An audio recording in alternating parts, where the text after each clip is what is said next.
Buen día, soy Steven Martínez, soy estudiante de la carrera de licenciatura en enfermería de segundo semestre de la Universidad Estatal de Milagro. A continuación les voy a explicar sobre los focos de auscultaciones cardiovasculares y los focos de auscultaciones respiratorias, y además sobre los pulsos y los tipos de pulsos que hay en el cuerpo humano. A continuación vamos a ver dónde están ubicados los focos de auscultaciones cardiovasculares en el cuerpo humano. Tenemos el foco pulmonar, que se encuentra en el segundo espacio intercostal izquierdo en el borde external izquierdo. Foco aórtico, ubicado en el segundo espacio intercostal derecho en el borde external derecho. Borde aórtico accesorio, ubicado debajo del foco pulmonar. Foco tricúspide, ubicado en el cuarto espacio intercostal izquierdo en la parte inferior del borde external izquierdo.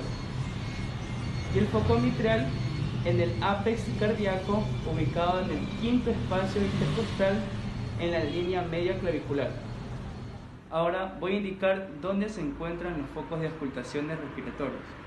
Vamos a ir desde la zona superior izquierda, zona superior derecha, zona intermedia izquierda, zona intermedia derecha, zona inferior izquierda, zona inferior derecha.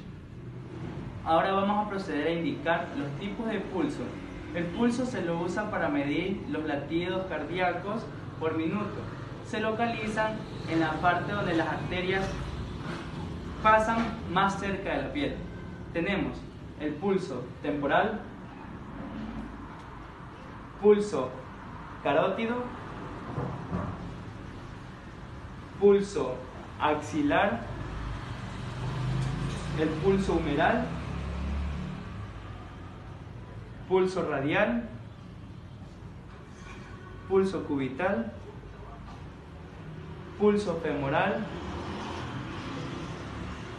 pulso popliteo y el pulso tibial.